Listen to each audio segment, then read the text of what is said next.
Esta es la tarde en el continente americano.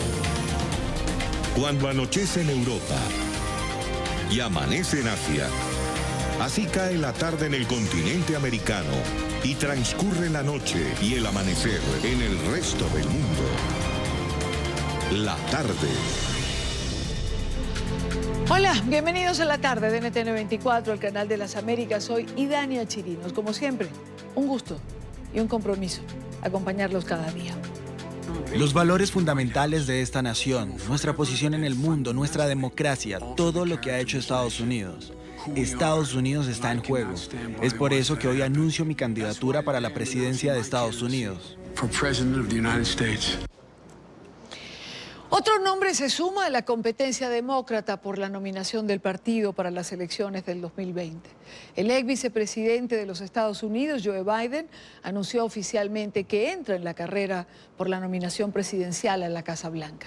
Tras meses de especulaciones, de rumores, hoy confirmó a través de un video en la internet que se presentará a las primarias. El político de 76 años ya fue aspirante presidencial en 1988 y en 2008. En Washington, Emiliana Molina tiene el reporte. Emiliana.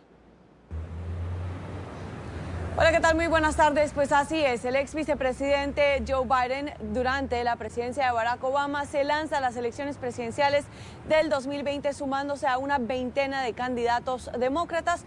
Es el único con un mensaje bastante centrista, abogando por el aborto, también defendiendo a la clase media y preocupado por el cambio climático.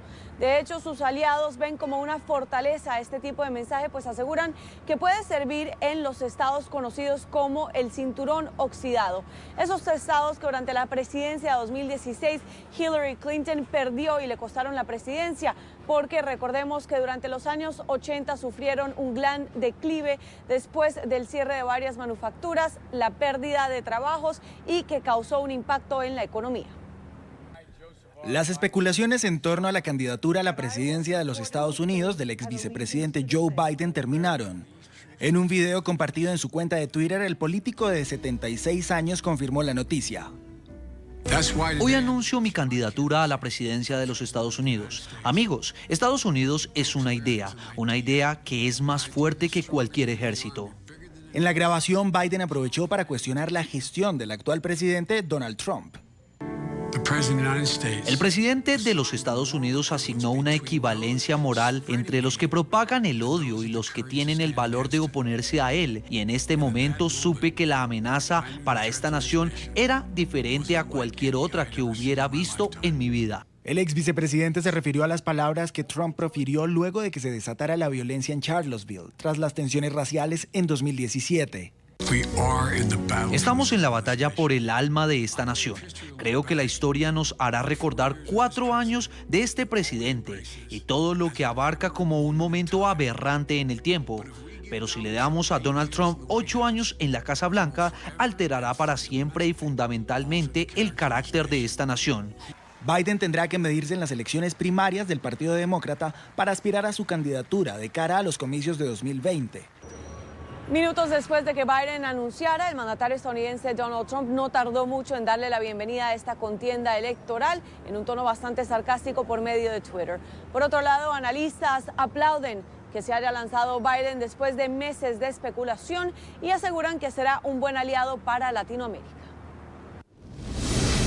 Bienvenido a la carrera, dormilón Joe. Solo espero que tenga la inteligencia, con muchas dudas, para llevar a cabo una campaña primaria exitosa. Será desagradable. Usted estará tratando con personas que realmente tienen algunas ideas muy enfermas y dementes, pero si lo logra, lo veré en la puerta de salida.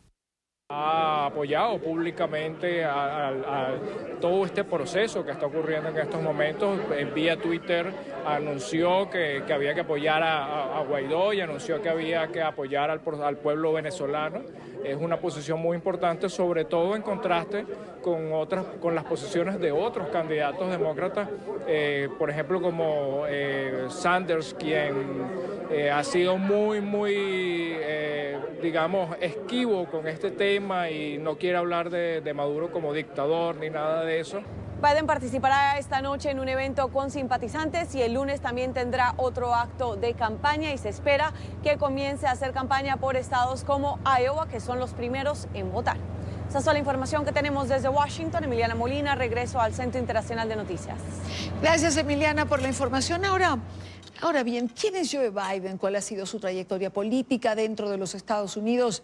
Carlos Figueroa está con nosotros y hacemos un repaso del perfil de quien fuera vicepresidente de Barack Obama y hoy se lanza a participar en las primarias para llevar la candidatura del Partido Demócrata a las elecciones en el 2020. Carlos, buena tarde. Buenas tardes, Idania. Saludo a toda la audiencia. Joseph Robinette Biden, mejor conocido como Joe Biden, es abogado y político. Es miembro del Partido Demócrata. Él sirvió como el vicepresidente número 47 de los Estados Unidos, lo decías, bajo la administración de Barack Obama. Entre 1973 y el año 2009 se desempeñó como senador por el estado de Delaware. En junio de 1987 anunció por primera vez su candidatura a las primarias del Partido Demócrata, esto de cara a los comicios presidenciales del año siguiente. Pero sus intenciones se vieron rápidamente truncadas. Él fue acusado de haber plagiado el discurso electoral del entonces líder del Partido Laborista del Reino Unido, Neil Knock. En 1988 sufrió 2 aneurismas cerebrales y fue hospitalizado, lo que terminó convirtiéndose en una salida inmediata de la carrera por la presidencia. 10 años después, en el 2008 lo volvió a intentar, pero quedó de 5º lugar. Rápidamente decidió retirarse de la contienda. Joe Biden se convierte en uno más en esa lista de una veintena de dirigentes políticos del Partido Demócrata que espera llevar esa bandera y enfrentarse, en principio, al candidato republicano, el actual presidente, Donald Trump, si nada extraordinario ocurre. Buenas tardes, Idania. Gracias, Carlos. Gracias por ayudarnos a ampliar el perfil de este hombre que entra en la carrera política para alcanzar esa nominación. Gracias a Carlos Figueroa. Son las 5:12 minutos, hora Costa Este. Para hablar de esta candidatura, del panorama del Partido Demócrata, de cómo puede o no inclinarse la balanza, quiero saludar a Javier Massa, consultor y analista político demócrata. Señor Massa, bienvenido, buena tarde para usted. Idania, ¿qué tal? Muy buenas tardes, un saludo para ti y todos los amigos que nos siguen en NTN 24. Señor Massa, finalmente entra Biden en esta contienda de las primarias. ¿Tendrá mejor suerte? ¿Podría tener mejor suerte en esta oportunidad? Bueno, Idania, dicen que a la tercera va la vencida y esta es la tercera y es definitivamente la vencida para un hombre que tiene 76 años, está al límite prácticamente de iniciar este proyecto político. Empieza con buen pie, es un hombre que se le ha visto siempre con mucho respeto, mucha simpatía. Como consultor político, te digo, tiene una imagen fabulosa, no tiene mayores cuestionamientos, relativamente su hoja de servicios está limpia. Ese incidente que yo considero poco menos que una anécdota de la mujer que lo denunció por un beso en el cuello, de manera totalmente extemporánea, con un cálculo político, algo que pasó hace mucho tiempo y ahora lo denuncia, no creo que realmente le haga mayor daño. Pero Joe Biden, y Dania, ha tenido siempre algo que lo ha marcado: no reúne fondos. O sea, en todos sus esfuerzos anteriores que ustedes bien han mencionado en el reportaje que acabamos de ver, no ha logrado reunir suficiente capital para su proyecto político. Vamos a ver si esta vez le va mejor.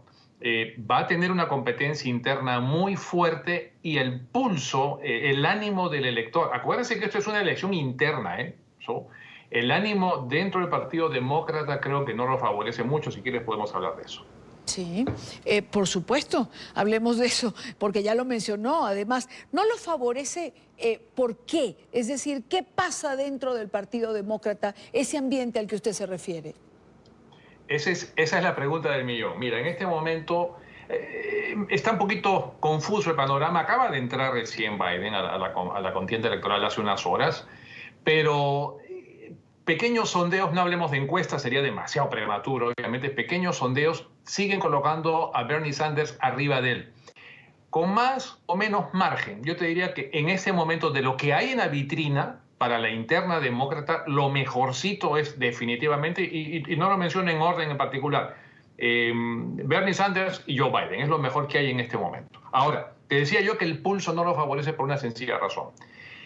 Bernie Sanders ha venido haciendo campaña desde que perdió la interna con Hillary Clinton hace 4 años. ¿Okay? O sea, él sigue y ha estado ahí en el ojo mediático, en el foco de la tormenta política, sigue golpeando con sus mensajes, no se ha desconectado de su base, y la base electoral que le dio el triunfo al Partido Demócrata en las últimas elecciones intermedias, en las cuales los demócratas le quitaron la Cámara Baja, o sea, el equivalente a la Cámara de Diputados, a los republicanos, fue básicamente por el voto joven, millennial, básicamente millennial, y el voto femenino. Sanders prácticamente se ha adueñado de ese enorme colchón electoral, y entonces le queda muy difícil a Biden en un momento en que el Partido Demócrata tiene una tendencia muy fuerte a la izquierda. Biden es un hombre de centro, le va a tocar una batalla muy dura para posicionarse como la alternativa. Y además los demócratas están pensando no solamente quién debería ganar la contienda electoral, sino quién le puede ganar la elección a Donald Trump. Ese es el partido estelar, ese es el componente de fondo. Y ahí estamos recién empezando un poquito a colocar las piezas en su lugar. Cuando vean los debates, claro, tengamos los debates, va a haber debates internos. Por cierto, comienzan en junio los debates internos, los debates primarios del Partido Demócrata. Empezaremos a ver cómo se mueven las fichas para arriba, para abajo, y eso quizás nos dé una idea más clara de qué es lo que puede pasar. Ahora, señor Massa, como consultor político, frente a Donald Trump, ¿quién para usted haría un mejor papel? Si tú me haces la pregunta así a boca de jarro, yo en este momento te diría, si tú me dices por quién apuesto, apostaría por Bernie Sanders, definitivamente. ¿Por qué? Bernie Sanders, entre Bernie Sanders y Trump, es decir, vamos al voto polarizado. Correcto, exactamente, tú lo has dicho.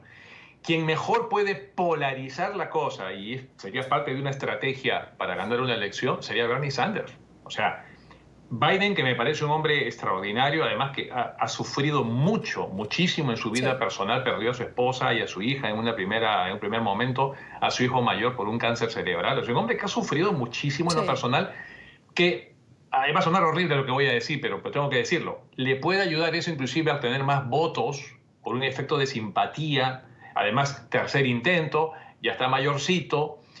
O sea, eso sí le puede generar un arrastre con un sector. ¿Suficiente para ganar la nominación? Eso lo tenemos que ver. Pero tu pregunta era, ¿quién lo puede polarizar más? Definitivamente Bernie Sanders.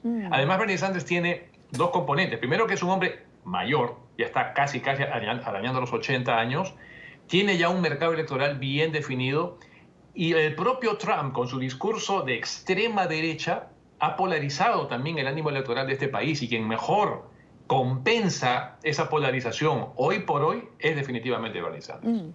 Ahora, hay quien piensa que Bernie Sanders se lleva el partido hacia la izquierda, usted lo mencionaba, y que Joe Biden lo tiene más al centro. La pregunta es, el electorado en los Estados Unidos, el propio electorado demócrata, ¿qué prefiere? ¿O hacia dónde se inclinan sus preferencias? Se va a inclinar, mi querida Idania, a quien más le solucione sus problemas. Tal como pasó, la elección intermedia la ganaron los demócratas porque más allá, y fue un acierto como estrategia electoral, más allá de hablar de temas políticos y de entrar a la discusión partidaria o las diferencias ideológicas, fueron muy pragmáticos. Y yo anticipo que la interna va a ser pragmática. ¿Qué le dijeron a los electores? Nosotros vamos a defender el Obamacare, o sea, el acceso a los seguros médicos financiados por el gobierno para las personas que no lo pueden pagar. Eso era todo, Idania, y simplemente le dijiste a la gente, yo voy a cuidar que tú sigas teniendo atención médica y que no te falte un hospital cuando lo necesites. Suficiente razón. Los republicanos nunca pudieron entrar en esa discusión porque no estuvo en su agenda, y Trump intentó luego decir que le va a sacar una opción. Hace 2 meses y medio estamos esperando cuál es esa opción. Entonces, si la cosa va por ese lado, probablemente tendremos un racimo de propuestas muy concretas, y Sanders se manejó pero muy bien en la campaña interna, hablando de seguro médico para todos, universidades públicas gratis para todos, vamos a acabar con las deudas de los préstamos estudiantiles. Vamos a intervenir la banca. Mira que eso fue tremendo, intervenir la banca y Wall Street para que no haya monopolios bancarios que nos asfixien a los ciudadanos norteamericanos. O sea, probablemente vaya por ahí la cosa de temas muy concretos, más que hablar de diferencias ideológicas partidarias. Ahora, señor Massa, frente a Donald Trump, Bernie Sanders, a Biden, un candidato más joven no tendría opción. A ver, que si un candidato más joven tendría opción. Una vez dijo Bill Clinton una frase maravillosa, Idania, dijo, no interesa la edad de un político, sino la edad de sus ideas. Y el caso de Bernie Sanders ilustra perfectamente eso. ¿Cuál es la base electoral de Bernie Sanders? Los millennials, perdóname. Los muchachos que tienen menos de 30 años, es decir, los que 20, 25 años. Esa es la base electoral de Bernie Sanders. O sea, ahí vamos viendo un excelente ejemplo de comunicación política donde, es verdad, un nuevo perfil del lector, y eso tenemos que reconocerlo, no le interesa tanto la edad, no le interesa ni siquiera el color del partido, sino simplemente la propuesta que está trayendo. Pues será una contienda interna interesante. Son 20 candidatos, 20 nombres que suman ya. Con estos dos de peso, yo coincido entre Bernie Sanders y Joe Biden. Habrá tela que cortar por mucho tiempo y seguramente tendremos la oportunidad de hablar nuevamente. Señor Massa, gracias, un gusto tenerlo con nosotros. Encantado, Idania, como siempre, estar con ustedes. Vale, muy buena tarde. Son las 5:21, hora costa este en los Estados Unidos. Revisamos otros temas que hacen parte de la agenda informativa de este día. Es noticia la primera cumbre entre el presidente de Rusia, Vladimir Putin, y el líder de Corea del Norte, Kim Jong-un. En Vladivostok, en el extremo oriente ruso, se dio el encuentro en el que Putin ofreció ayuda para descongelar los diálogos sobre desnuclearización de la península coreana. Explicó que Pyongyang solo exige a cambio garantías de seguridad. El presidente ruso aseguró que no hay secretos ni conspiraciones ante Estados Unidos por sus conversaciones con Kim. Rusia y Corea del Norte afianzan lazos. El presidente ruso Vladimir Putin y el líder norcoreano Kim Jong-un cumplieron con su primer encuentro. La ciudad de Vladivostok fue el escenario escogido por las delegaciones para abordar temas de interés internacional y cooperación.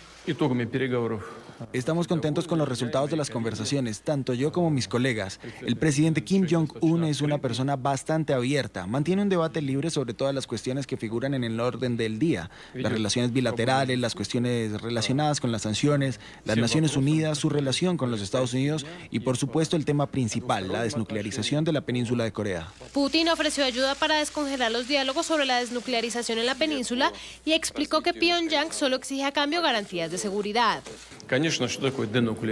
¿Qué es la desnuclearización? Es en cierta medida el desarme de Corea del Norte. Por supuesto, he hablado de ello todo el tiempo y puedo confirmar una vez más que la parte norcoreana también habla de esto.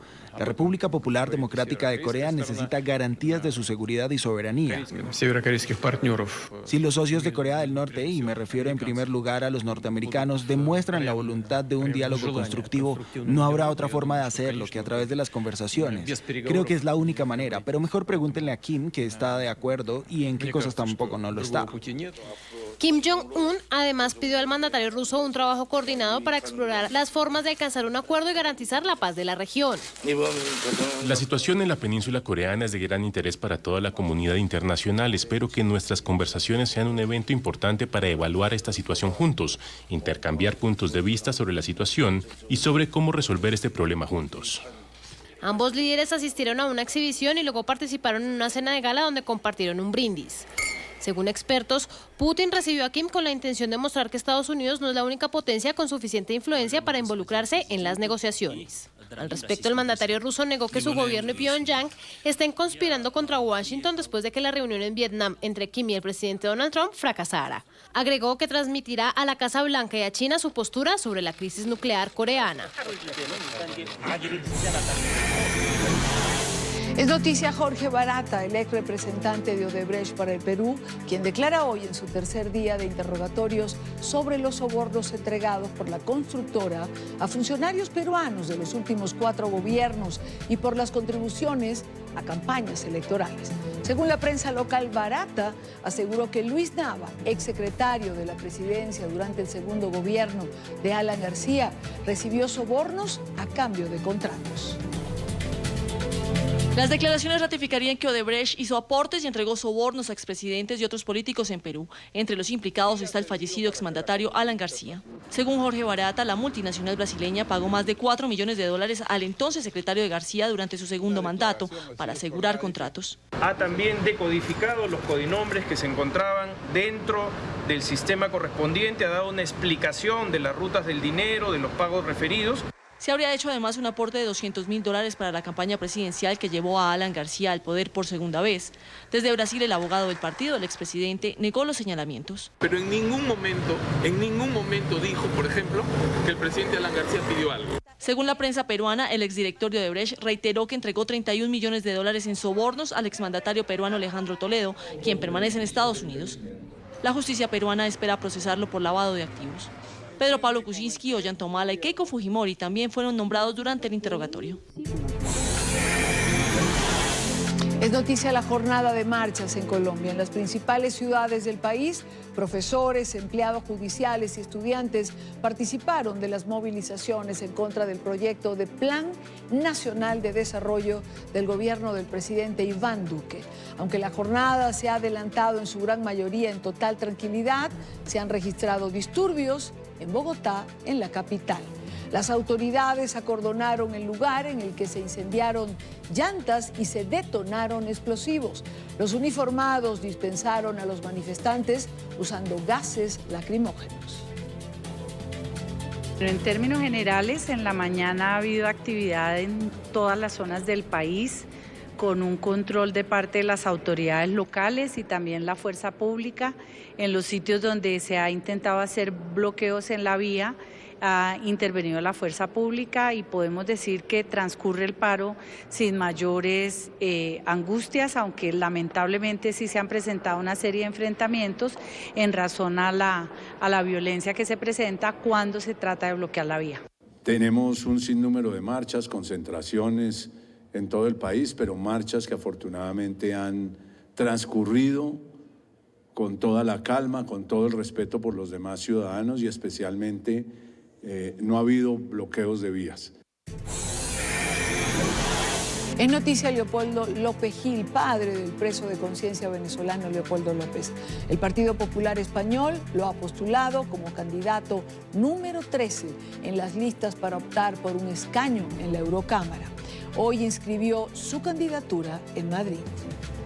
Vengo de aceptar una gran responsabilidad con mucha humildad y para mí un honor que el Partido Popular haya pensado en mi persona como uno más para llevar la voz no solamente del Reino de España, sino también de los países latinoamericanos y en especial de Venezuela al Parlamento Europeo. Esto es la consecuencia de muchos años de trabajo, de amistad, de colaboración, particularmente con el presidente del PP, el señor Pablo Casado. La voz que se le llevará al Parlamento es una voz que siempre estará defendiendo la justicia, la libertad, la igualdad para todos los ciudadanos que vivan en democracia. Es noticia el Día Internacional del Libro, también en España. Como parte de la celebración, se llevó a cabo en Madrid la lectura continuada de 48 horas de Don Quijote de la Mancha. Cientos de personas acudieron a la actividad para no perderse la oportunidad de leer un fragmento de esta obra de la literatura universal. Este es un informe de Marcelo Moncayo en la capital española. Más de 1.500 personas de distintas edades y actividad profesional participaron en la lectura continuada del Quijote de la Mancha en su 23ª edición. Fueron 48 horas sin interrupciones en las que cada uno de los capítulos fueron leídos. La primera en hacerlo fue la poetisa uruguaya Ida Vitale, quien recibió el Premio Cervantes 2018.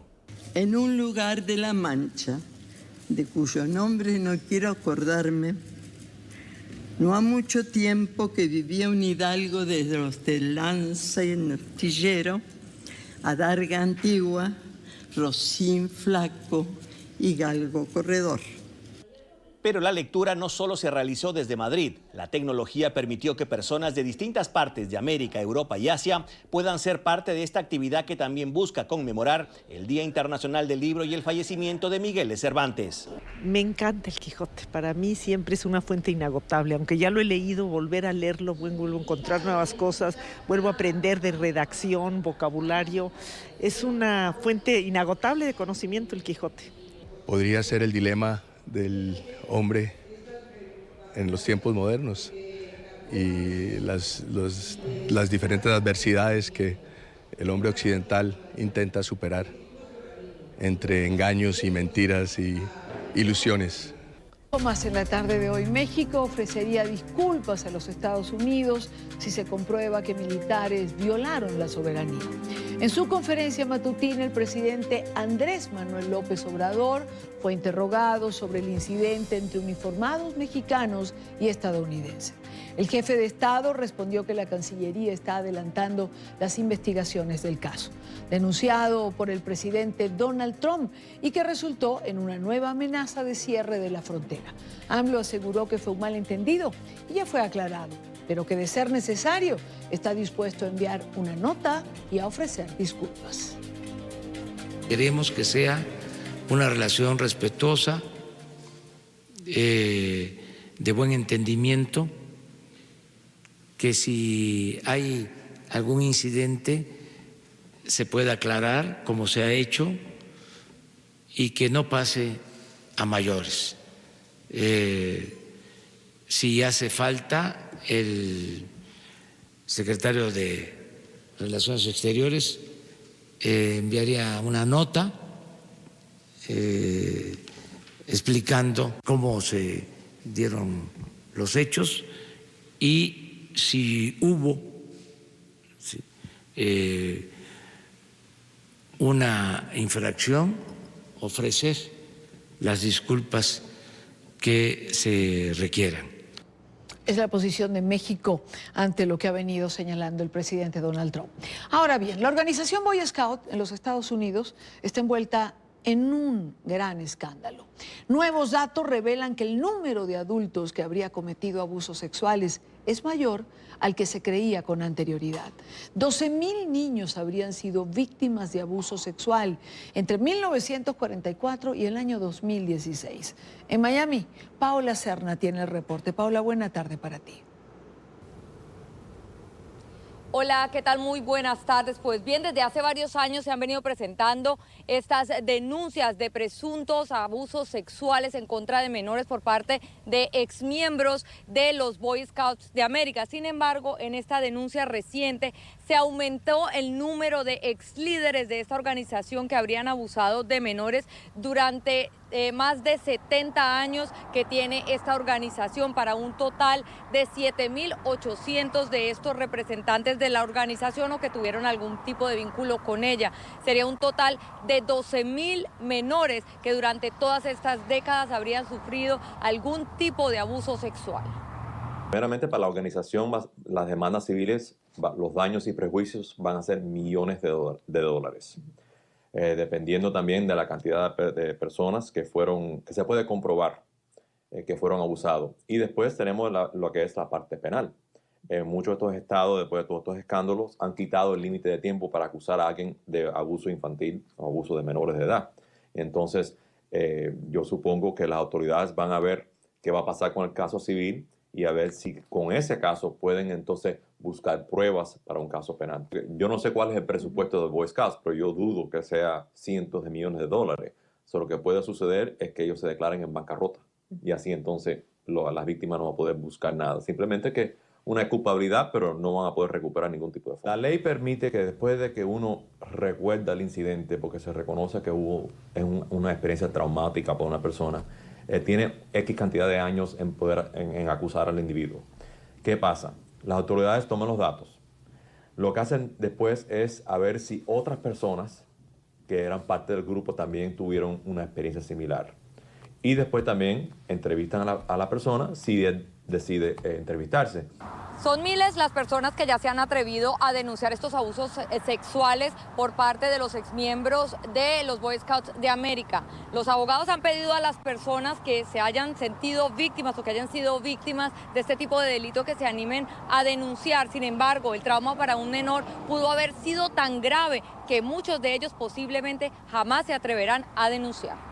Lo cuentan las víctimas directamente, es muy difícil, lo ocultan particularmente si son varones, particularmente si tienen un daño percibido físico, tienen muchísima vergüenza. Inclusive la familia, por más que la familia lo sepa. Por otro lado, posterior al trauma, ocurre algo muy particular que es la memoria selectiva. ¿Qué quiere decir esto? Que el inconsciente del niño selecciona ese hecho tan terrible y traumático y lo olvida. Entonces, muchos de los niños también lo olvidan, en efecto, y lo recuerdan ante determinados sucesos en la adultez. En un comunicado, los Boy Scouts de América expresaron que se encuentran del lado de las víctimas y también pidieron perdón por los casos de estos acosos y abusos sexuales en contra de menores que participaron en esta organización. Desde Miami informó Paola Serna para NTN 24. Gracias, Paola. Y en otro orden de ideas, Estados Unidos afronta el mayor brote de sarampión desde que la enfermedad fuera declarada como erradicada del país en el año 2000. El Centro para el Control de Enfermedades confirma que son más de 670 las personas que contrajeron este virus. La comunidad más afectada está en Nueva York. La crisis de salud pública ha alcanzado tal punto que la Organización Mundial de la Salud se ha pronunciado sobre el tema. Alejandro Rincón tiene el reporte. Hola a todos, nos conectamos con ustedes esta tarde desde Williamsburg, en el condado de Brooklyn, donde se encuentra la comunidad más afectada por el brote de sarampión en la ciudad de Nueva York. Hemos elegido también este punto para ilustrarles y ponerlos en un mejor contexto sobre las estrategias que han tenido que ser implementadas con el único objetivo de cortar el paso al avance del virus que en los Estados Unidos ya deja 671 personas enfermas. En el caso particular del lugar donde nos encontramos, si se fijan detrás de mí, la Academia Talmúdica que está allí clausurada justamente lo fue hace un par de semanas porque en repetidas oportunidades se resistieron a proveer los registros de inmunización actualizados de los menores que tenían a su cuidado. Es justo por la crisis de salud pública que tiene lugar ahora mismo por cuenta del brote de sarampión y que ha llegado a un punto tal que incluso la Organización Mundial de la Salud, parte del sistema de Naciones Unidas, pues ha emitido una voz de preocupación, recordando a las comunidades en donde hay padres de familia que se resisten a vacunar a sus hijos que es importante que lo hagan. El secretario general le da la bienvenida al inicio de todo lo que estamos conciliando ahora mismo por la preocupación que tenemos de las millones de vidas que cada año intentamos proteger. De acuerdo a las autoridades de salubridad, 20 millones de vacunas han sido llevadas a niños también alrededor del mundo, particularmente por el incremento de los casos de sarampión, en los que hemos dado cuenta que hay un avance, según se ha reportado, en un 300%.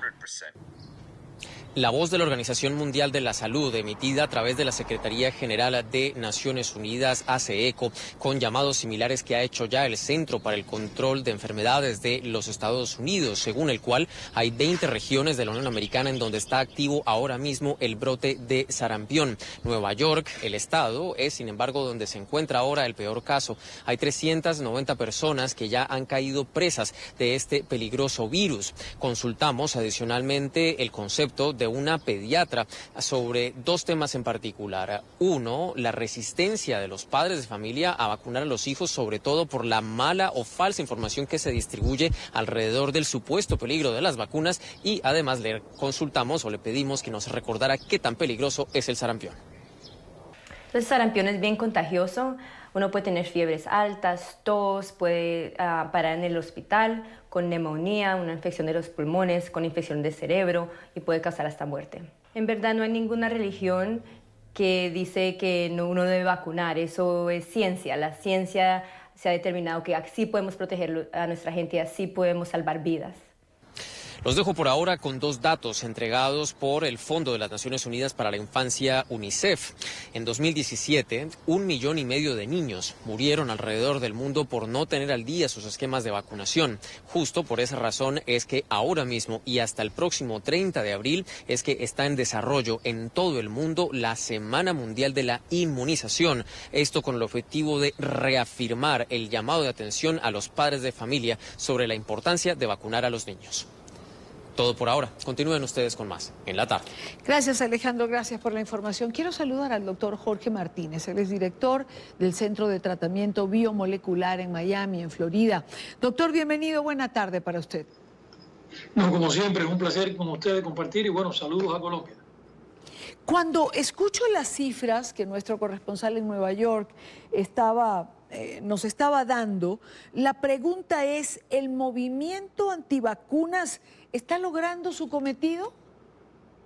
Bueno, yo creo que el objetivo del movimiento antivacunas era principalmente no llegar a vacunarse, porque uno plantean que vacunarse no era saludable porque podía crear desde autismo y otras enfermedades que podían afectar a los niños.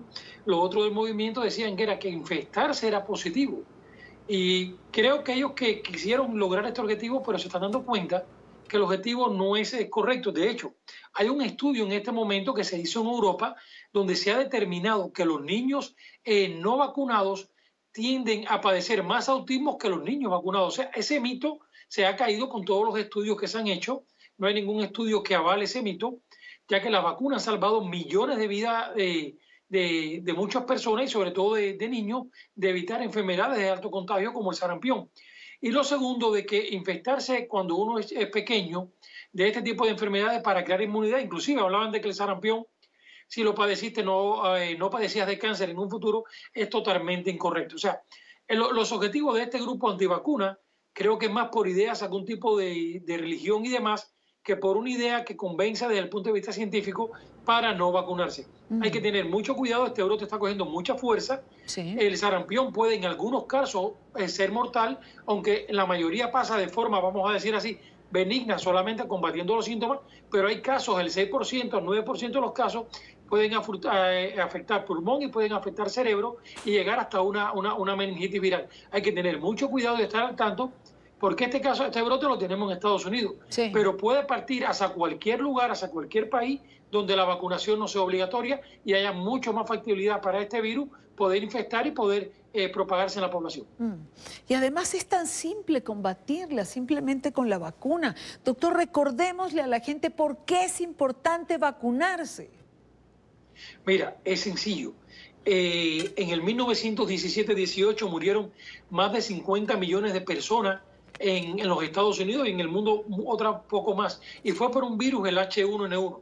Ese virus actualmente tiene una vacuna. Si se hubieran vacunado a esas personas, hubiéramos evitado millones de decenas de millones de muertes.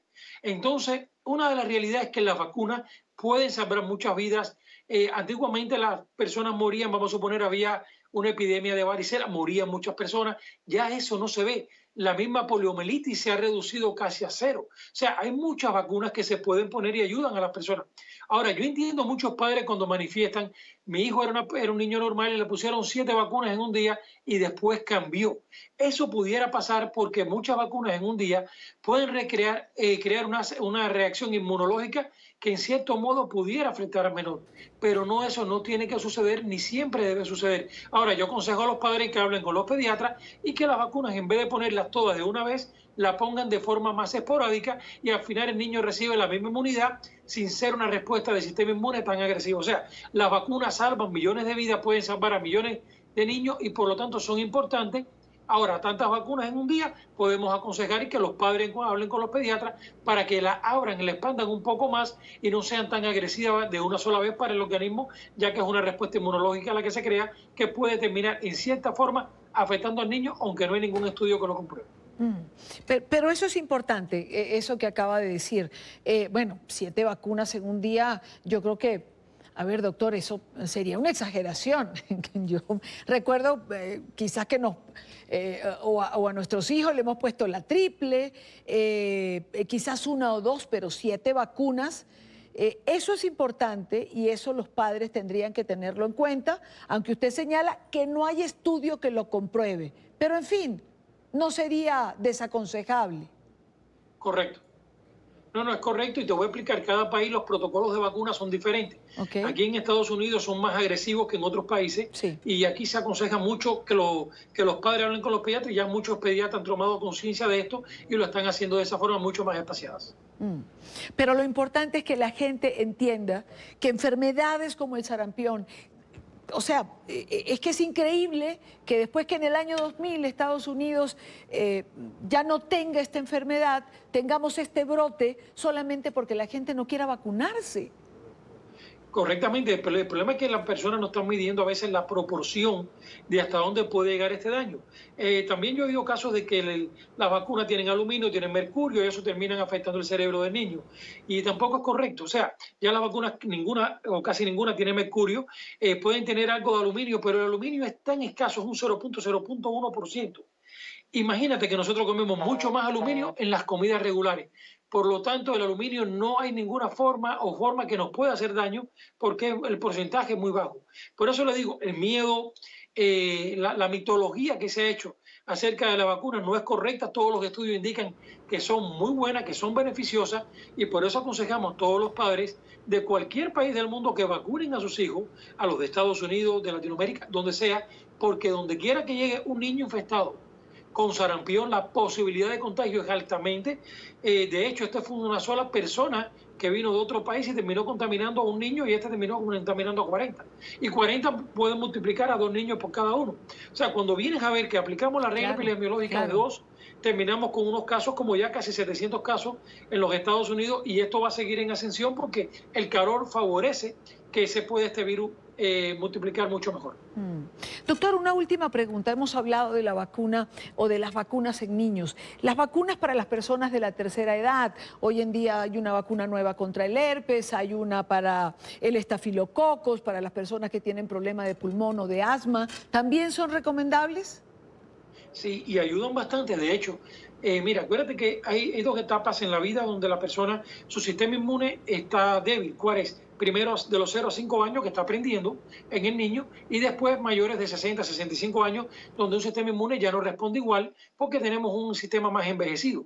Ambas personas de ambas edades deben estar vacunados, aunque en nuestra vida debemos vacunarnos contra el tétano y otro tipo de enfermedades, pero ambas vacunas deben ponerse sobre todo para la neumonía y demás porque son más susceptibles a esa edad a padecer de esta enfermedad porque las personas están más postradas, están más hipostáticas, o sea, menos se mueven menos y tienden a tener mucho menos respuesta inmunológica. Por lo tanto, las vacunas nos van a preparar a nuestro cuerpo contra ese agresor que puede llegar, pero que ya nuestro ejército, que es el sistema inmune, va a estar preparado cuando le damos la información de lo que nos pueda agredir. Quiero despedir y agradecer al doctor Jorge Martínez. Doctor, gracias por su tiempo, gracias por estar con nosotros y hablar de estas cosas que son tan útiles, sobre todo que la gente entienda que vacunarse es una necesidad para proteger a sus hijos, para proteger a las personas mayores en el hogar, pero vacunarse crea inmunidad. 1.000.000 de gracias por estar aquí. No, un placer y siempre recuerden que vacunarse es la forma más correcta de prevenir una enfermedad. Muchísimas gracias. Buena tarde para usted. Ya lo escucharon. Hay que vacunarse. Es increíble simplemente que en Estados Unidos exista alarma por una enfermedad como el sarampión. Y cuando se hacen los estudios o se hace el diagnóstico de lo que está pasando, se llega a un punto común: falta de vacunas. Como decía el doctor, vacunarse es la mejor forma de prevenir una enfermedad. Seguimos con más. En Washington, decenas de activistas que defienden al régimen de Nicolás Maduro se niegan a retirarse de la embajada venezolana. Luego de los últimos diplomáticos del madurismo que abandonaron esta sede, los manifestantes no permiten que los funcionarios designados por el presidente interino Guaidó tomen posesión de las instalaciones. Denuncian una presunta injerencia de los Estados Unidos en asuntos internos de Venezuela. Yo creo en las leyes internacionales y yo estaba el otro día cuando la oposición tomó el edificio del attaché militar y vi lo que pasó en el consulado de Nueva York. Y yo sé que según las convenciones de Viena, es ilegal tomar la propiedad de otro gobierno. Eso no es ningún proceso legal y yo creo que es importante buscar soluciones de la crisis en Venezuela sin ir a lo que está haciendo la oposición. Elliot Abrams, por su parte, refirió este tema el día de hoy. Aseguró que la organización llamada Code Pink está violando la ley y debe retirarse de esta sede diplomática.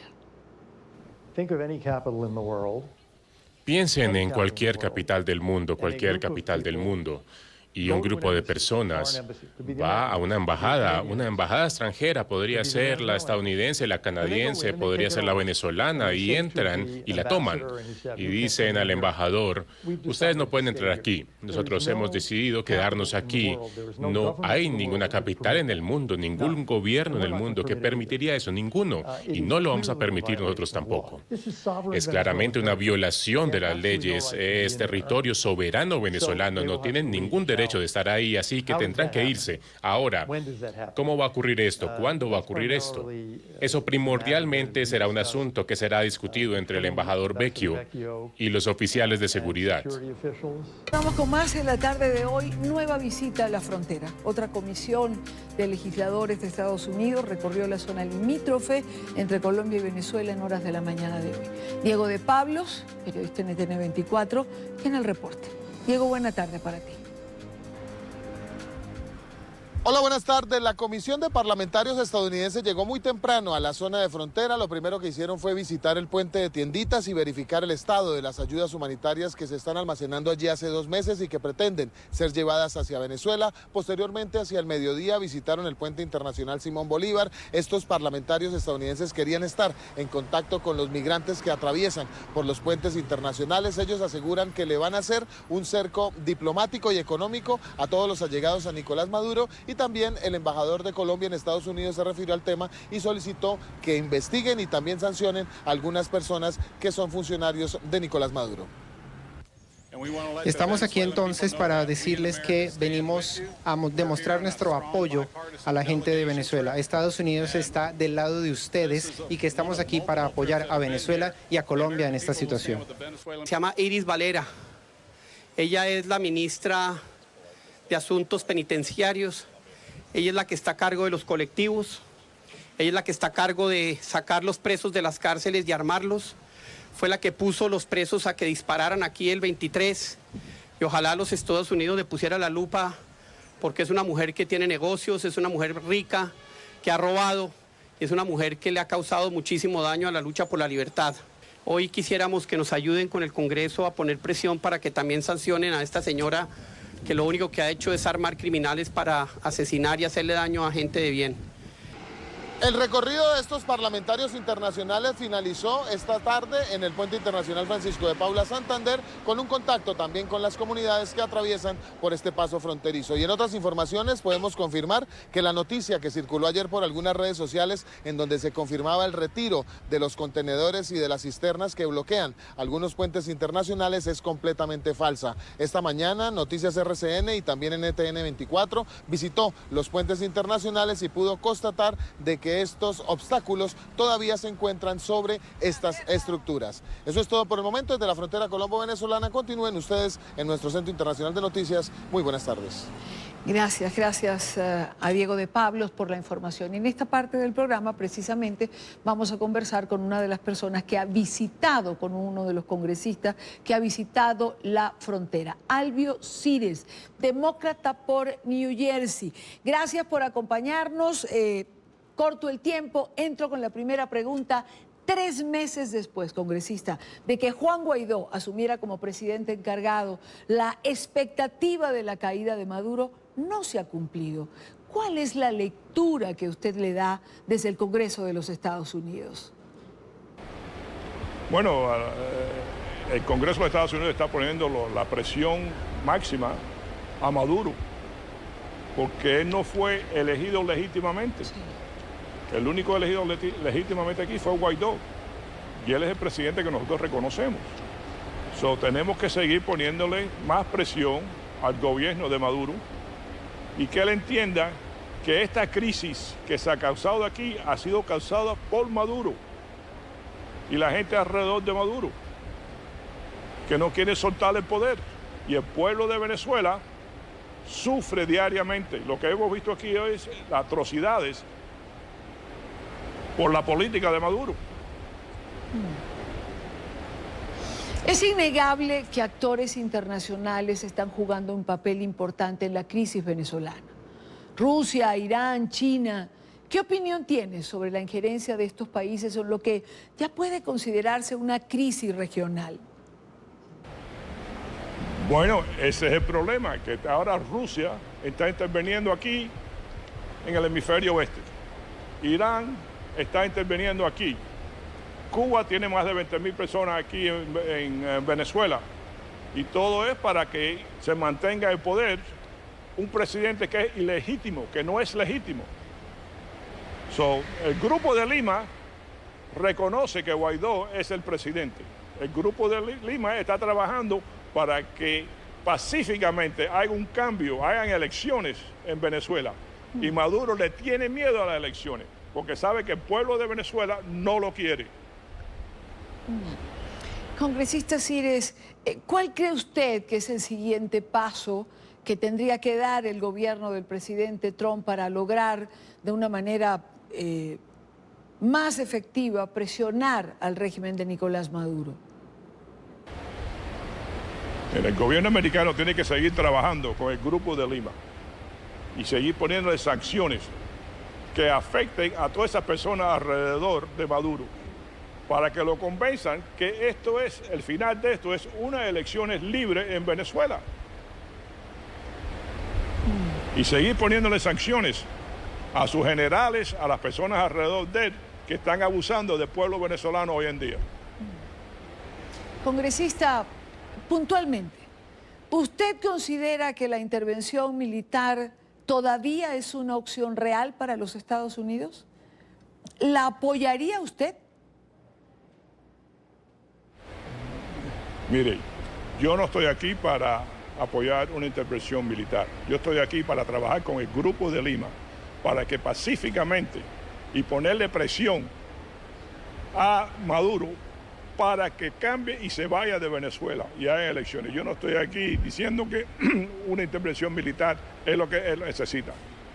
Lo que se necesita es que los grupos que están apoyando a Guaidó le sigan poniendo presión a Maduro para que salga del país. Usted ha estado en la frontera entre Colombia y Venezuela. Ha estado en ese puente icónico en el que se ha convertido el puente Simón Bolívar. Ha recorrido zonas de Cúcuta. ¿Pudiera hablarnos de su vivencia? Sí, yo vine aquí para ver exactamente lo que está pasando en la frontera, porque yo he recibido a muchos miembros del grupo de Guaidó en mi oficina y quise ver exactamente lo que está pasando y me parte el corazón de ver lo que está pasando aquí. Niños que no tienen escuela, niños que están enfermos, personas que mueren cruzando el río, que los chavistas le cobran $1 para que cruce el río para tratar de traer un pote de leche para sus hijos. Es increíble lo que está pasando, la crisis que está pasando. Yo quería verla personalmente. Este es un grupo partidista. Este no es solamente demócrata ni republicano. Nosotros sentimos por el pueblo de Venezuela bipartidistamente. Y queríamos verlo de primera mano. Y eso es lo que estamos haciendo hoy aquí. Y de esa visión de primera mano, de estar allí, ¿qué fue lo que más le impactó? Impactó es la condición de niños que están sufriendo aquí en esta crisis. De todo esto, el que sufre más aquí son los niños de un país. Y sin culpa ninguna. Congresista Cires, ¿con qué mensaje regresa usted al Congreso de los Estados Unidos después de esta visita? Bueno, el mensaje mío es, yo le voy a hablar de lo que yo vi aquí, le voy a decir que necesitamos seguir ayudando a Colombia, porque Colombia se ha portado muy bien. Colombia es un ejemplo para el resto del mundo, sí, con esta crisis que está pasando aquí, como se ha comportado Colombia. Y tenemos que decirle al Congreso de Estados Unidos que siga ayudando a Colombia a manejar esta crisis que ha causado Maduro aquí no solamente en Colombia. Colombia obviamente tiene la gran cantidad de venezolanos, pero el resto del hemisferio oeste lo que están tratando es de estabilizar esta zona. Por último, congresista, no puedo dejar de preguntarle, ya que estamos conversando y tengo esta oportunidad por el anuncio que ha hecho Joe Biden de ser candidato del Partido Demócrata para las primarias y postularse como una opción a la presidencia. Bueno, ahora tenemos 20 aspirando a la presidencia. Eso es un proceso en los Estados Unidos, que es un proceso. Poco a poco, esa gente que ven que no van a tener una oportunidad de ganar las primarias, van a tener que abandonar la campaña. Yo creo que Biden tiene muy buen chance de ser la persona que gane el proceso electoral de las primarias. Albio Cires, congresista demócrata por New Jersey, gracias por estar con nosotros estos minutos en NTN 24. Bueno, un placer para mí participar con el canal en esta entrevista. Muchas gracias. Gracias de nuevo. Son las 6:14 minutos en Venezuela. Y hoy también ha sido tema para otros funcionarios estadounidenses Venezuela.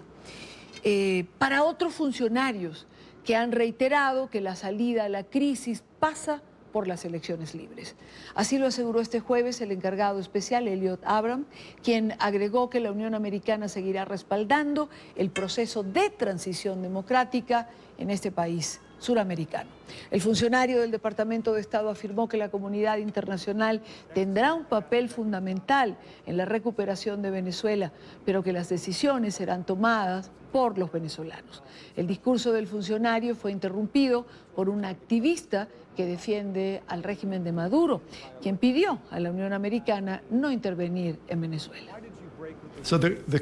El estado actual de las cosas no es normal para Venezuela, no es aceptable para los venezolanos. Y yo estoy completamente convencido de que no es el destino de los venezolanos. La historia de la nación nos recuerda el tremendo potencial que Venezuela ha tenido y lo que el país sería a pesar de este gran desastre. ¿Cómo es que la nueva Venezuela luce? Simplemente imaginen una Venezuela donde ustedes puedan pagar por una comida usando los bolívares que usted tiene en su bolsillo. Imaginen una Venezuela donde no hay apagones y agua limpia sale cuando usted abre la llave. Imaginen una Venezuela donde los huevos no son un lujo, sino que hacen parte de la dieta de cada familia. Eran las declaraciones el día de hoy de Elliot Abrams. En nuestros estudios en Caracas nos acompaña Vicente Bello. Él es asesor para temas electorales de la Comisión de la Asamblea Nacional. Señor Bello, bienvenido. Buena tarde. Muy buenas tardes, amigos. Muchas gracias por esta entrevista y tener esta oportunidad de comunicarnos con toda la audiencia de NTN 24. Señor Bello, las elecciones son noticia desde ayer. ¿Qué se dijo en la Asamblea Nacional de la posibilidad de convocar elecciones en 9 meses? Eso creó inmediatamente una cantidad de respuestas, pero quiero ir a lo planteado. ¿Qué fue lo que se dijo en la Asamblea y de qué se estaba hablando? Sí, en este momento, en toda esta campaña, en todo este debate que se ha generado, se está generando no solo en Venezuela, sino en toda la opinión pública internacional, en esta diplomacia de micrófonos, por llamarla de alguna manera, el tema de la realización de elecciones libres está permanentemente sobre el tapete y de verdad es la salida más deseable. Pero hasta este momento no se ha presentado ninguna proposición concreta para la realización de estas elecciones. Por esta razón, entonces la Comisión Electoral, presidida por el diputado Stalin González, para la preparación de las elecciones presidenciales libres, se tomó la iniciativa de proponer, y esto fue lo que se presentó el día de ayer, todo el esquema que se necesita para la realización de unas elecciones presidenciales libres. Es decir, desde todo lo necesario para las leyes que hay que modificar y actualizar para posibilitar que los venezolanos, tanto en el interior del país como en el extranjero, actualicen sus datos, puedan actualizar sus datos en el registro electoral, las leyes que son necesarias actualizar para ese proceso, también aquellas partes de la Ley Orgánica de Procesos Electorales, los cuales autoricen a que exista una observación internacional creíble con observadores internacionales, por ejemplo, de la Unión Europea o de la OEA, que tienen no solo la capacidad y la experiencia, sino también protocolos establecidos de manera muy clara y precisa para la realización de una observación internacional creíble, todos los lapsos necesarios para ese proceso, así como las características que deben tenerse para la designación de un nuevo Consejo Nacional Electoral y las razones para ello. A ese punto, señor Bello, lo interrumpo un momento, a ese punto quiero llegar. Es decir, para que en Venezuela se realice un proceso electoral transparente, creíble, con garantías, lo primero que tiene que haber es un nuevo Consejo Electoral. Naturalmente. Y eso fue presentado el día de ayer de manera clara y las razones para ello. Un Consejo Nacional Electoral que ha cometido violaciones a la ley electoral, a las leyes venezolanas y a la Constitución de la República de Venezuela, no puede ser un árbitro creíble que continúe y vaya a organizar unas elecciones presidenciales. Por esta razón, esa es una de las partes. Es necesario que se designe un nuevo Consejo Nacional Electoral. Ayer se presentó todos los pasos que son necesarios dar para la designación de ese nuevo Consejo Nacional Electoral. También las razones por las cuales debe modificarse o cambiarse el Tribunal Supremo de Justicia, porque al fin y al cabo, es la alzada legal a todas las decisiones que pueda tomar el Consejo Nacional Electoral de cara a un proceso electoral, y ese Tribunal Supremo de Justicia que ha tenido en sus manos, por ejemplo, en materia electoral, la suspensión de unos diputados electos por el Estado Amazonas, 4 diputados que suspendió ese Tribunal Supremo de Justicia, y que después de 3 años y medio de tener esa sentencia, pues todavía no se ha pronunciado sobre el fondo de la materia, y esa manipulación ha sido la base legal, la justificación que ha utilizado el gobierno de Maduro para el desconocimiento de la Asamblea Nacional. Entonces, estos temas nosotros los presentamos el día de ayer de manera clara. La necesidad de un nuevo Consejo Nacional Electoral, la necesidad de un nuevo Tribunal Supremo de Justicia, y también todos los procedimientos operativos que se necesitan para la organización de un proceso electoral, incluyendo, por ejemplo, la actualización de todos los venezolanos en el registro electoral dentro del país y la enorme cantidad de venezolanos que se han desplazado en esta diáspora, sobre todo por los países suramericanos, pero también en muchos países del mundo, Norteamérica, Europa Occidental, etcétera. Entonces, pero los pasos concretos que sería necesario dar para la actualización de ese registro, que son las dos digamos, procesos más importantes y que podrían ser también más complejos para toda esta organización de unas elecciones libres. Eso fue presentado de manera clara el día de ayer. Señor Bello. Porque quiero también recalcar para finalizar. Dígame. Bueno, no, Sí, no, para recalcar que existe una proposición concreta con todos los pasos necesarios, las leyes que es necesario modificar y los procesos que es necesario instrumentar para posibilitar la realización de esa Entiendo perfectamente de esa elección presidencial libre. Que se presentó algo así como un cronograma de los pasos que hay que dar para llegar a tener unas elecciones libres y transparentes en Venezuela. La pregunta es, ¿este proceso va a comenzar en paralelo a que el Consejo Nacional Electoral esté ocupado por autoridades que han ido contra las propias leyes electorales? Es decir, en paralelo, me imagino que tiene que ver con el cese de la usurpación, ¿en paralelo va a ir instrumentándose todo esto?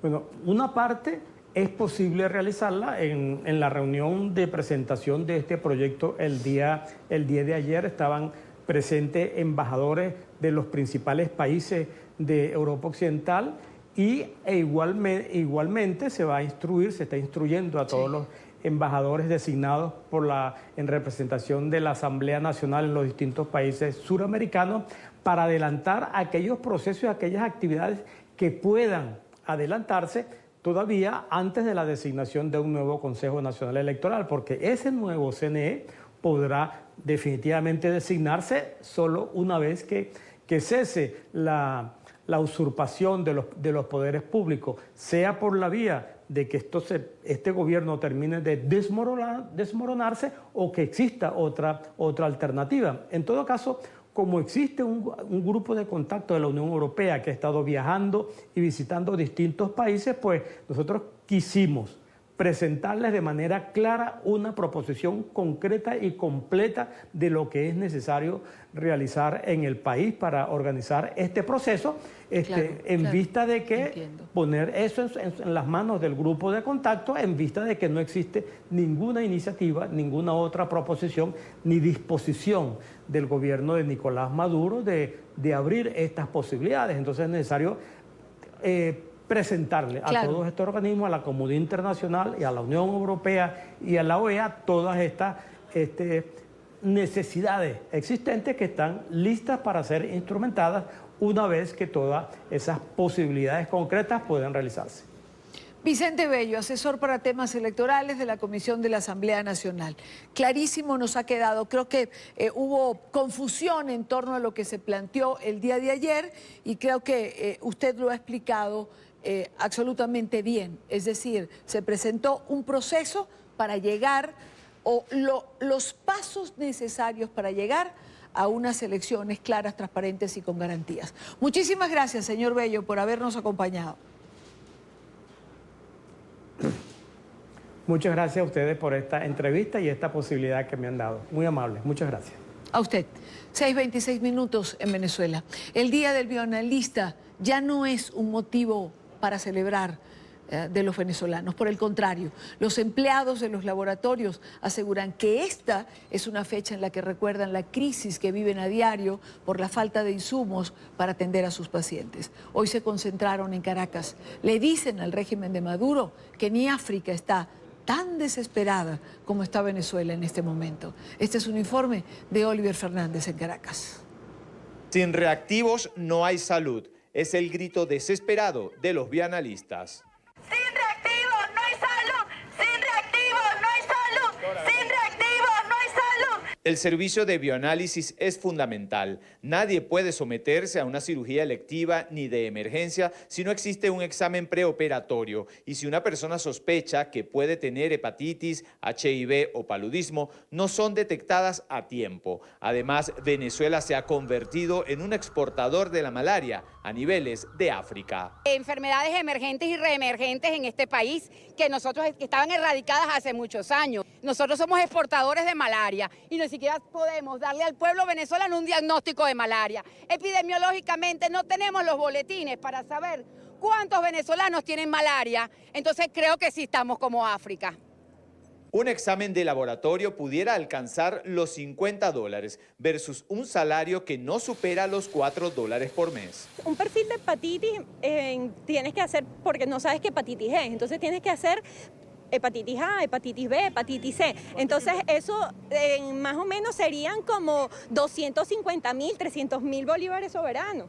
Entonces eso es algo que no todo el mundo con un sueldo de 30.000 bolívares puede costear. El seguimiento médico para pacientes crónicos y la orientación de diagnósticos en Venezuela es prácticamente nula. Entonces nos preguntamos todos los días, ¿qué va a hacer el venezolano que no puede ir al laboratorio privado a pagar 200, 300.000 bolívares por una simple prueba de laboratorio?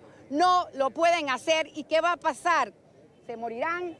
No podrán hacerse su tratamiento, no podrán hacerse su cirugía. Es frustrante para los adultos mayores, esos que tanto trabajaron por el país y que hoy no se les garantiza ni un examen de laboratorio. Bueno, la frustración que he sufrido es por eso, precisamente, porque como no hay los insumos, entonces yo tengo que estar mendigando de un sitio a otro para que me puedan atender. A veces en una institución, en otra, y a veces no, pues. Tras 20 años de revolución, ¿qué le ha dejado? Frustraciones.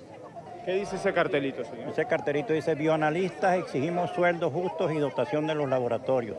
Auxilio. Las escuelas de bioanálisis en Venezuela están en peligro. Algunas tuvieron que cerrar por diferentes razones. La aspiración de un estudiante es graduarse y marcharse. Donde nos están suprimiendo las prácticas de laboratorio simplemente porque no hay reactivos, no tenemos profesores y sobre todo la deserción alta estudiantil que tenemos. No solamente aquí en la Escuela de Bioanálisis de la UCB, sino en las diversas escuelas. Tenemos la escuela de UDO de la Universidad de Oriente en la sede de Cumaná, que no ve clases desde el año pasado simplemente porque han sido robados, no tienen profesores y mucho aún no tienen ni siquiera reactivos para ver cualquier simple práctica.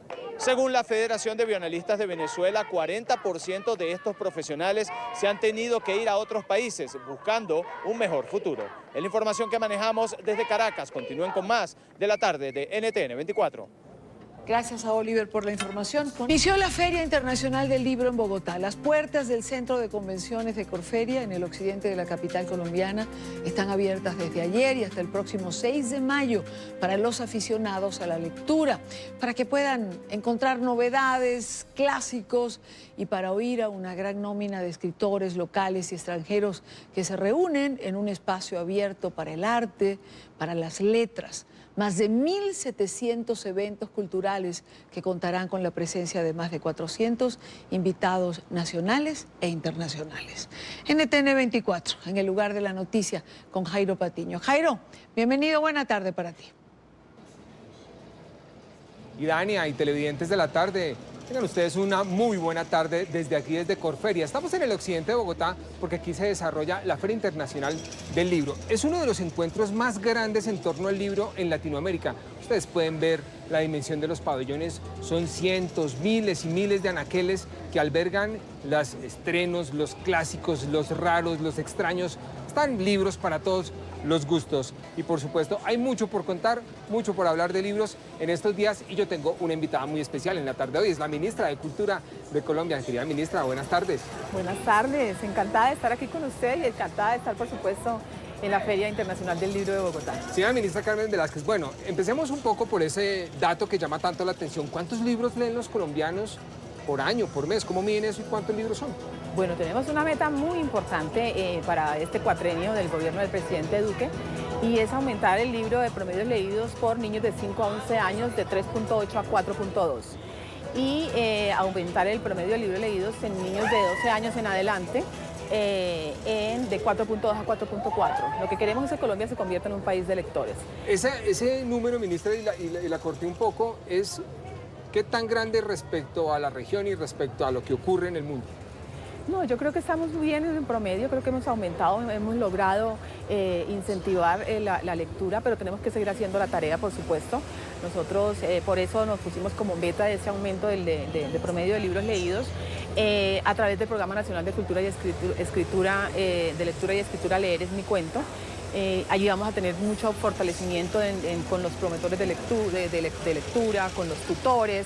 un trabajo muy importante con la Red Nacional de Bibliotecas, actualización permanente de las colecciones que tenemos en las bibliotecas y sobre todo también acercarnos mucho a los niños para seguir promoviendo la lectura en ellos, para que se enamoren de la lectura y creo que lo vamos a lograr. Tuve la oportunidad de estar con muchos de ellos en el stand del Ministerio de Cultura, un grupo de jóvenes de colegios que estaban allí y la verdad es que se entusiasma uno y se llena de optimismo para el logro de la meta, porque son ellos mismos los que están reconociendo la importancia de la lectura y están enamorándose de la lectura. Los libros luchando por llegar a los lectores y los lectores luchando por llegar a los libros en unas historias que bien podrían dar también, ministra, para contar historias y hacer novelas y hacer crónicas. Ministra, ahí están las cifras, está el reporte, está la oferta cultural. Mil gracias por estar en la tarde de NTN 24. A ustedes muchísimas gracias y la verdad es una invitación para que la gente venga a la Feria del Libro. Está absolutamente maravillosa y permítanme solamente unos segundos para recordarles que en esta oportunidad Colombia, como lo decías tú, es el país invitado porque nos lo merecemos, porque no todos los años se cumplen 200. Por eso ese pabellón del que habla la ministra es uno de los lugares obligados cuando se viene aquí a la feria, el de 200 años. 200 años ya lo explicaba la ministra de Independencia, de Vida Republicana, entonces aquí le están haciendo el homenaje al país. Colombia es el país invitado de honor en la Feria del Libro de Bogotá. La capital invitó a su madre natal al país para que fuera el invitado. Ministra, mil gracias de nuevo. Y entonces me despido, Idania. Eso es lo que está ocurriendo aquí en la Feria del Libro de Bogotá. Vuelvo con ustedes allá a nuestro Centro Internacional de Noticias de NTN 24. Hasta luego, nos vemos. Estamos viendo aquí desde la Feria del Libro. Gracias, seguro que nos estaremos viendo allí en la Feria del Libro, en la Feria de Bogotá, que es de verdad una de las mejores ferias del libro a la que usted puede asistir. Y yo tengo dos invitados para conversar precisamente de lo que va a pasar en la feria, de lo que allí se va a exponer. Armando Caicedo, él es escritor colombiano, va a presentar en la Feria del Libro su nueva novela, Abril nace en enero.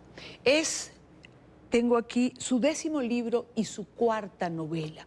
Pero además, Armando Caicedo escribió el libro más vendido en la feria del año pasado, El niño que me perdonó la vida. Así que es un gusto tenerle. Gracias por acompañarnos. Muchas gracias a ti. Yo creo que es un buen comienzo de esta fiesta de los libros. Así es una fiesta de los libros, la que nadie se puede perder. Todo el que tenga la oportunidad de ir debe hacerlo.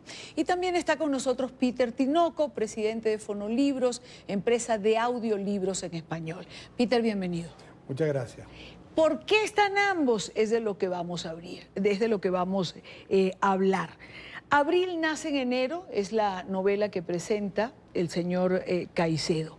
Pero es la primera vez que en la Feria del Libro va a presentarse el libro impreso y el audiolibro.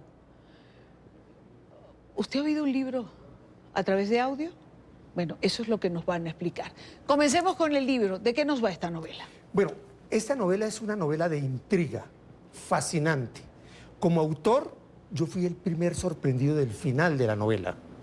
Porque las novelas las construye uno a base de unos personajes que los empieza uno a crear tridimensionales, que son físicos, el carácter le empieza a dar un poco de personalidad y al final uno les infunde alma con el soplo de la poesía. Cuando ya tenía los dos personajes, que son dos adolescentes, mujeres, una de la más alta clase social del país y la otra muy pobre, pero que comparten durante 6 años el mismo salón de clases. Nunca se miran a los ojos porque la diferencia de ellas es abismal, 4 pupitres de distancia.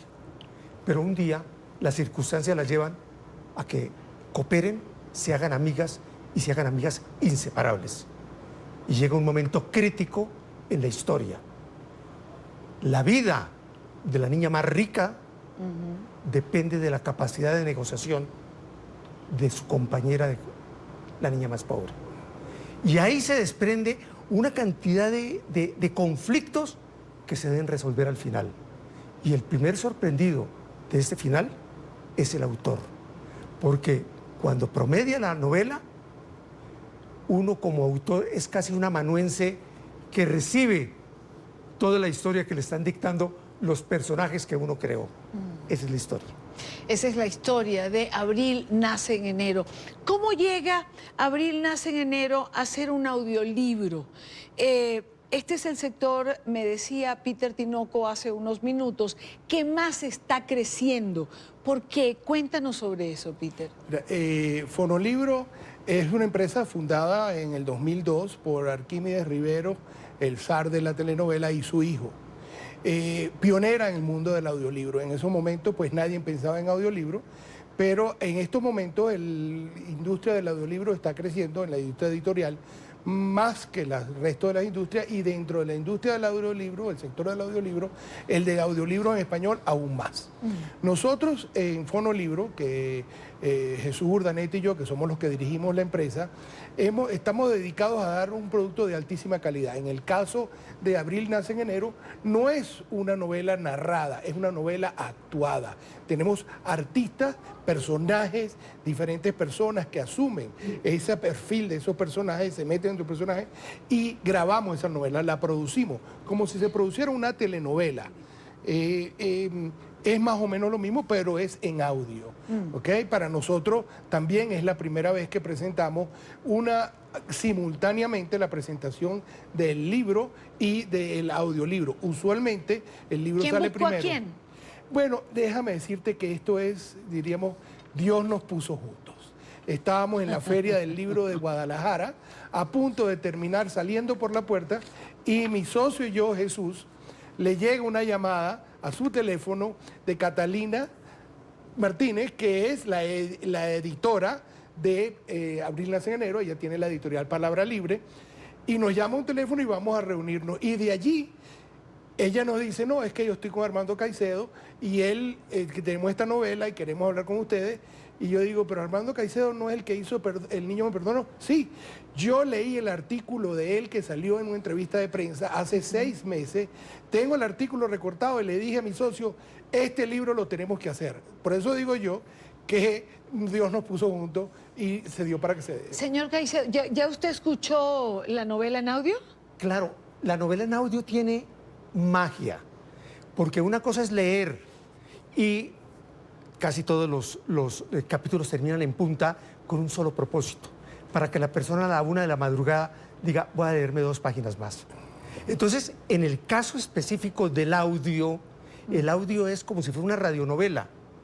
Entonces, la persona puede estar en cualquier actividad, manejando, puede estar trabajando, haciendo ejercicio, trotando, lo que sea, está escuchando una novela que es pura magia. ¿Nos va a seducir en las 2 primeras páginas, que es una de las fórmulas que usted tiene para enganchar? No creo, yo creo que en la primera. Porque en la primera se plantea el gran interrogante. ¿Por qué estas 2 mujeres pudieron sobrevivir? ¿Gracias a quién? ¿Espera que sea el libro más vendido, como fue El niño que me perdonó la vida? Pues esperamos. El año pasado lo que pasa es que la novela era testimonial y el niño guerrillero estaba presente, y es una historia que rescaté del fondo de la selva colombiana 50 años después de que sucedieron los hechos. Pues ahora viene gente que leyó la novela y me dicen, ¿van a presentar en persona también Abril? Bueno, no sé si en persona, pero por lo menos van a poder oír la novela seguramente. Sé que estás concentrado en Abril nace en enero. ¿Este segmento está creciendo en qué proporción? La idea es llevar otras novelas, ¿cuántas han hecho? Mira, nosotros tenemos ya un catálogo de más de 130 libros, ¿ok? Y tenemos una plataforma que distribuye casi más de 200 libros, porque tenemos una alianza con HarperCollins Christian, que nos da sus libros para nosotros venderlos en nuestra plataforma propia. Pero además, nuestros libros, inclusive el de él, que ya está, lo vendemos también a través de otras plataformas, como es Google, Audible, Libro Móvil, Audioteca. Son plataformas que venden audiolibros en el mundo, y nosotros tenemos alianzas con ellos. A través de Internet. A través de Internet. Todo es downloadable, como quien dice. Todo es así. Nosotros ya no... El mundo del audiolibro en CD o físico, ya ese está muriendo, queda muy poco. Ya la gente no lo está viendo porque ahora todo es download, todo es electrónico, digital. Lo más importante, quiero agregar una cosa. Para el editor es muy difícil llegar a diferentes mercados porque hay que hacer un acuerdo para hacer una coedición, hay que imprimir libros, hay que embodegar libros, hay que transportar libros. Aquí el libro llega a cualquier parte del mundo en una sola bajada. Sí. Señor Caicedo, ¿y usted ha hecho ese tránsito con facilidad? Es decir, a quienes somos lectores, amantes de los libros, nos encanta agarrar el libro, ese que usted tiene en la mano, pasar la hoja, marcar la página, busco el bolígrafo aquí, agarro la frase. Pero usted está enamorado del audiolibro porque me lo está vendiendo. Me encanta el audiolibro por la facilidad incluso de volver a revivir capítulos que uno ya leyó. Es decir, hay una mayor interacción. Esto es casi volver a esa magia de la radio donde Abril no podemos mostrarla, porque Abril es la Abril que casi todos se imaginan de manera individual. Y entonces la gente sueña con el libro. Y para un autor, lo más importante es que se compenetre el lector con los personajes, los reconozca y los viva. ¿Cómo se sorprende un autor con el final? Mire, se sorprende porque realmente yo llevo 4 novelas. Bueno, he escrito 2000 artículos en prensa, pero en las novelas lo más mágico es que los personajes le empiezan a contar a uno la novela y resulta uno con unos finales inesperados. En la novela del año pasado, El niño que me perdonó la vida, el final no lo tenía jamás ni concebido ni pensado. Lo mismo pasa con Abril. Abril y Gabriela, las 2 adolescentes, me dictaron un final inesperado. Bueno, un final inesperado que no le vamos a contar porque usted tiene o lee el libro o escucha el audiolibro, tiene que ir a la feria. ¿Cuándo lo presentan? Este sábado en la sala Jorge Isaac a las 4 de la tarde. En la Feria del Libro. Claro, por supuesto, en la Feria del Libro. Están todos invitados. Esto va a ser en Corferias, en la capital de Colombia, en Bogotá. Si usted es amante de este tipo de ferias y pasa por Bogotá o quiere venir, está absolutamente invitado porque es un evento que uno no debe de perderse. Lo digo en serio porque durante años, en cada oportunidad, soy una asistente fiel a este encuentro. Uno no deja de sorprenderse con todo lo que puede encontrar allí. Les agradezco muchísimo, gracias por haber compartido con nosotros, gracias por estar aquí. Gracias a ustedes y que viva la fiesta de los libros. Es así, que viva la fiesta de los libros y no se olvide, Abril nace en enero. Vamos al final en la tarde de hoy. Gracias por habernos acompañado, gracias por estar allí. Le dejo nuestra dirección en Instagram, otra plataforma en la que podemos encontrarlos. Les espero mañana, como siempre, para debatir, analizar, compartir la agenda informativa del día. Buena tarde para todos.